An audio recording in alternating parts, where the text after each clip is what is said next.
My dad would go through various lawsuits and expect us to follow along. He had high expectations. The young Bill Gates, technically William H. Gates III, although his card-playing family dubbed him Trey, learned much from his parents. From his mother's banking family, he inherited a nose for the dollar, as one childhood friend's father called it. From his hard-driving, legal-minded father, he learned the value of legalizing business arrangements. As a child, he even had a legal contract drawn up to grant him the use of his older sister's baseball mitt. These traits would not earn him many friends, but they served him well as he began to bring order to the anarchic software development community of the 1970s. At that time, software for the brand new personal computer market was the realm of computer hobbyists, people whose excitement about the microcomputer revolution and love of engineering and problem-solving led them to develop and share code freely with each other. But this was no good for the young Bill Gates, who, even before Microsoft was off the ground, was already dreaming of commoditizing this hobby and turning it into the basis of a business empire. In 1976, with the ink still wet on Microsoft's first contract with Micro Instrumentation and Telemetry Systems of Albuquerque, New Mexico, the then 21-year-old Gates wrote an open letter to hobbyists, excoriating the early computer enthusiasts who represented his main market for sharing Microsoft's code for Altair Basic. As the majority of hobbyists must be aware, most of you steal your software. Hardware must be paid for, but software is something to share. Who cares if the people who worked on it get paid? Is this fair? The royalty paid to us, the manual, the tape, and the overhead make it a break-even operation. One thing you do is prevent good software from being written. Who can afford to do professional work for nothing? What hobbyist can put 3 man-years into programming, finding all bugs, documenting his product, and distribute for free? The fact is, no one besides us has invested a lot of money in hobby software. We have written 6800 BASIC and are writing 8080 APL and 6800 APL, but there is very little incentive to make this software available to hobbyists. Most directly, the thing you do is theft. The letter was awkward and tone-deaf, as many people have described the young Bill Gates in his social interactions. It heaped vitriol on the very people who would be the customers of any future business, and tried to change an established culture of sharing software code merely by decree. Even Apple computers, which would go on to be one of the prime purveyors of walled garden systems that restrict users' ability to control their own computers, scored an easy marketing victory by responding to Gates's angry letter with a reminder that, yes, folks, Apple Basic is free. But the gauntlet was thrown down, and Gates would have his way. Although freeware and other forms of open-source software development still exist, the establishment of software code as legally protected intellectual property has led to the rise of billionaires like Gates. A nose for the dollar and a knowledge of how to use the legal system to get what you want were not the only things to emerge from Bill Gates' childhood, however. His parents also encouraged discussion about the family's charity work and the causes they held close to their heart. As Gates revealed to Bill Moyers in 2003, those causes included the population issue, which sparked a lifelong interest in reproductive health.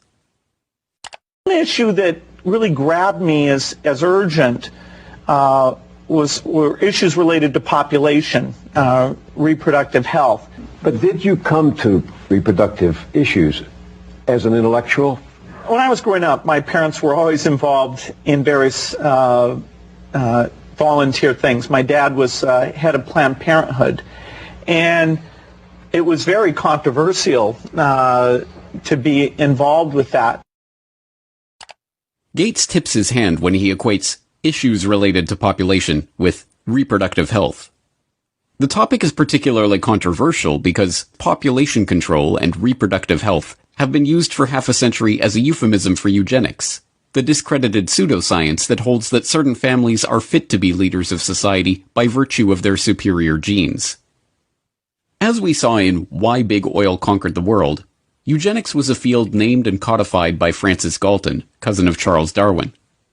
Ostensibly concerned with heredity and what would later be known as genetics, the eugenicists believed that the rich and powerful were rich and powerful not because of luck or chance or happenstance, and certainly not from the deployment of cutthroat business tactics and underhanded dealings. No, the rich and powerful had attained their status because they came from better stock. Conversely, the poor were poor because of their defective germplasm. As transparent as it seems to us today that this ideology was a self-serving self-justification for the ruling class, it was quickly taken up as the great social crusade of the early 20th century. From Teddy Roosevelt to H.G. Wells to Julian Huxley to Winston Churchill, there was widespread support for the eugenicist notion that society must strive to make sure that the rich and well-born breed as much as possible, and the poor, infirm, and feeble-minded be prevented from having children. A common eugenicist argument was that the scarce resources of society should not be used to support the lower classes, as that only encouraged more of their kind. Instead, life-saving medical care and intervention should be rationed so that those resources can be best put to use elsewhere. So-called negative eugenicists even took things further, with some, like famed playwright George Bernard Shaw, calling for people to be called before a state-appointed board to justify their existence or be put to death. But there are an extraordinary number of people whom I want to kill. Not in any unkind or personal spirit, but it must be evident to all of you, you must all know half a dozen people at least, who are no use in this world, who are more trouble than they are worth.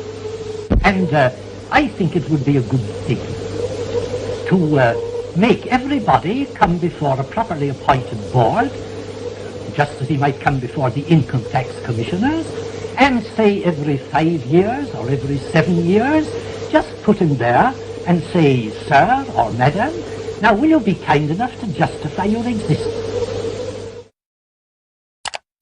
But in the post-World War II era, as the name of eugenics became tarred by association with the Nazi atrocities, the talk of death panels and other harsh eugenicist notions was dropped from public conversation. Now, the quest to reduce the size of the poor population was spoken of as population control and reproductive health. Still, occasionally, these old negative eugenics ideas are revisited in moments of candor.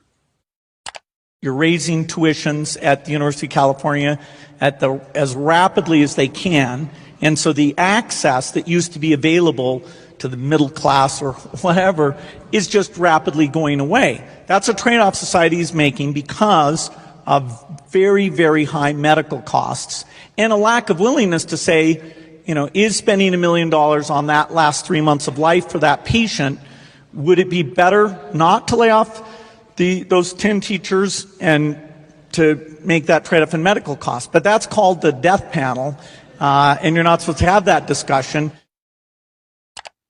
It is worth questioning why this man, who openly muses about death panels and the trade-offs of providing healthcare to the elderly, is to be taken completely at face value in his attempts to slow population growth in the Third World, or to handle a coronavirus health crisis that primarily affects the elderly.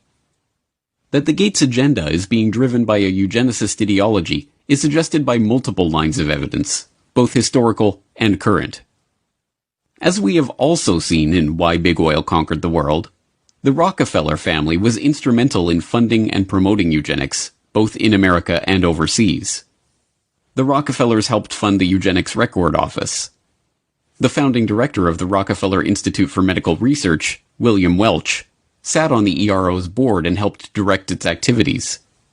The Rockefellers sponsored the studies of the eugenics researchers at the Kaiser Wilhelm Institutes in Germany, including Ernst Rudin, who would go on to draft Nazi Germany's forced sterilization law. And, when the American Eugenics Society became embarrassed of its own name, its longtime director, Frederick Osborne, merely took over as president of the Rockefeller-founded Population Council. This dedication to the cause of public health did not escape the approving gaze of Bill Gates Sr. In a chapter of his 2009 book, Showing Up for Life, called Walking with Giants, he writes admiringly of the Rockefellers and their influence in the field. Every corner we've turned in the field of global health, we've found that the Rockefellers were already there and had been there for years. When we committed to childhood immunization, we found ourselves building on efforts the Rockefeller Foundation had helped launch and fund in the 1980s. When we became interested in fighting malaria and tuberculosis, we learned that the Rockefellers had been studying the prevention and treatment of such diseases around the globe for, in some cases, as long as 100 years.